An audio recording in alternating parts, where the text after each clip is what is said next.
All right, welcome back to another video. Before we get started, make sure you like, subscribe, comment. Now, enjoy this video. All right, we're back for week number 4 of my 5 NFL thoughts. As you know, I do these every single week.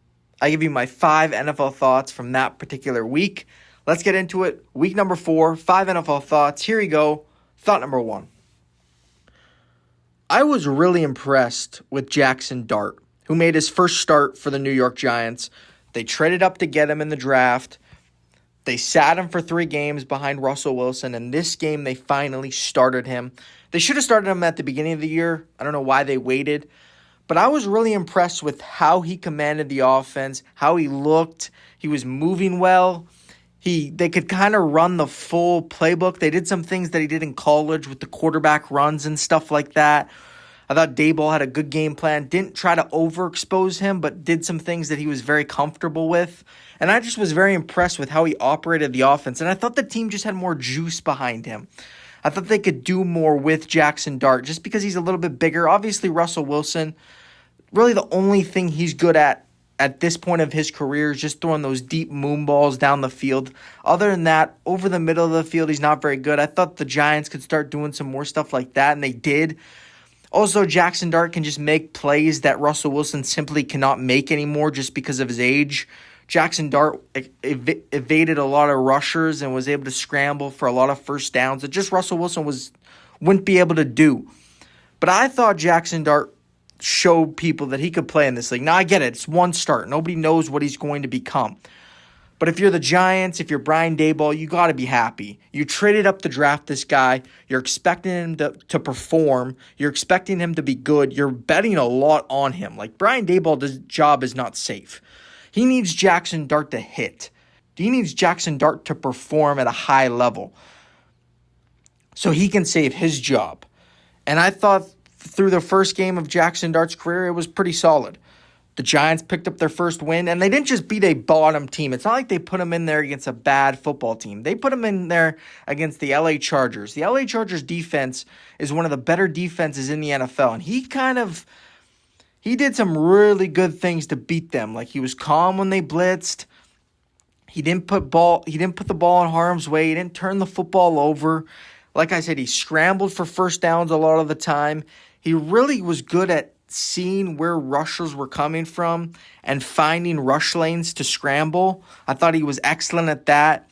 Threw some nice passes, commanded the offense. Overall, I just thought it was a very impressive performance for Jackson Dart through his first start.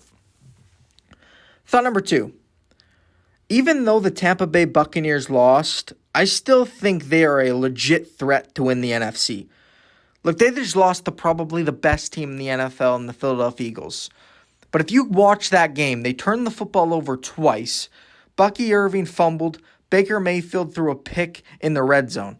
If they don't do those 2 things, they probably win that football game. And they were missing some key pieces. Mike Evans, who's still the vocal point of that offense outside of Abuka. They were missing some key pieces on defense. Like, this team is legit. Baker Mayfield, I don't know if there's a better quarterback in the NFL right now or playing better than Baker Mayfield. He has played exceptional. That was the pick that he threw today was his first turnover this season. He has been excellent. And all I'm saying is just watch out for the Tampa Bay Buccaneers because they are going to be good. Don't be a fool. They are going to be a good football team. I know they lost to the Eagles, but the Eagles to me are the measuring stick. I want to see how teams perform against the Philadelphia Eagles, in particular in the NFC, because that's who they're going to have to go through. And the Bucs gave them all they could handle. They really outplayed them in every phase in the second half. The first half was a bit of a struggle. They struggled offensively. But in the second half, I thought Baker Mayfield finally started making some plays outside the pocket. He finally started to buy some time for his receivers to get down the field. They connected on some explosive plays. Just watch out for the Tampa Bay Buccaneers the rest of the year. That's all I'm saying. Thought number 3. I was wrong about worrying about the Lions after week 1. I really was. I was terrified that they were going to be bad this year because their offense in week 1 against the Green Bay Packers, now it could have been just because it was Green Bay, and Green Bay has a good defense, and It was Micah Parsons' first game, so you didn't really know what to expect or how they were going to look on defense. But since that time, the Lions' offense has been maybe the best offense the last 3 weeks in the NFL. In all 3 games, they've scored over 30 points against good defenses. Like, they just scored over 30 points against the Cleveland Browns. Now, the Browns overall aren't a good football team, but they have a really good defense. And the Lions scored over 30 points. I was worried at the beginning of the year because I didn't see the creativity. I didn't know how they were going to be able to run the ball great with those 2 new guards or that new interior offensive line. They've improved a lot over the last 3-4 weeks. I'm really impressed with this Lions offense and how they've looked the last 3 weeks, because I was not thinking they were going to be good after week 1. They looked horrible. And now they've got back to be creative. They've gotten back to running the football. They've protected Jared Goff. They obviously have so much talent.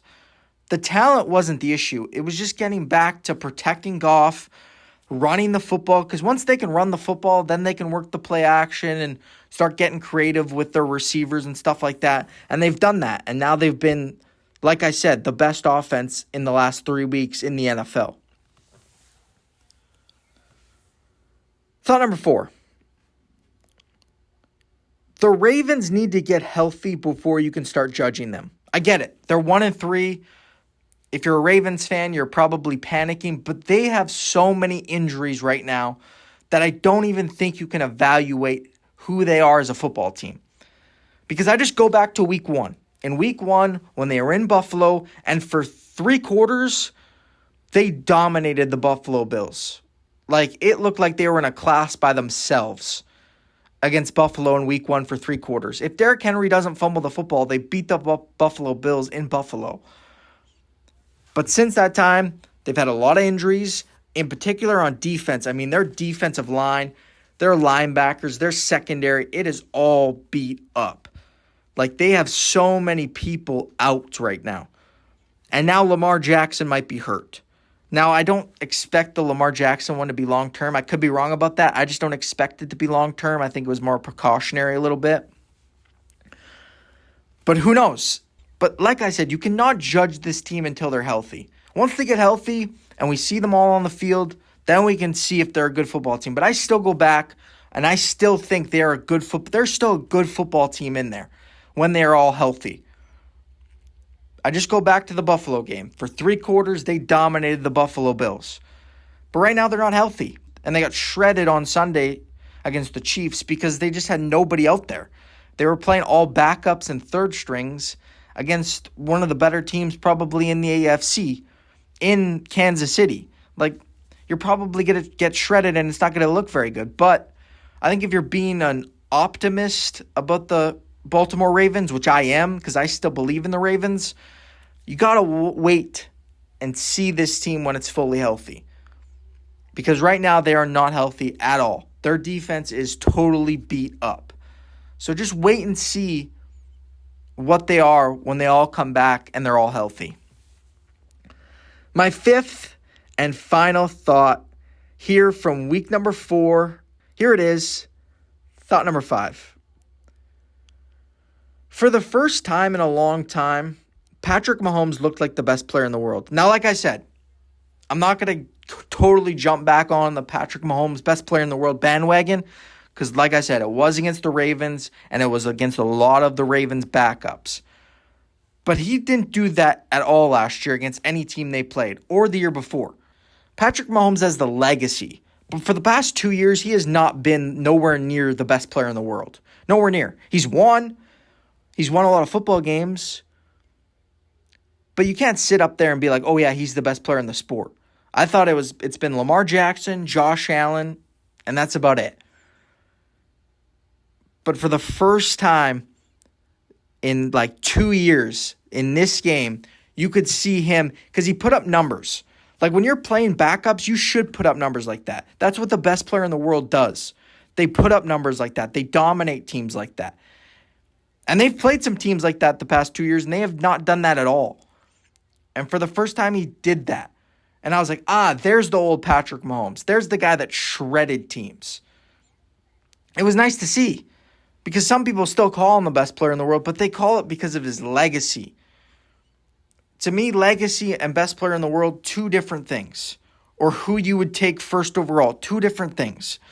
The best player in the world needs to go in and dominate every single week and put up stats.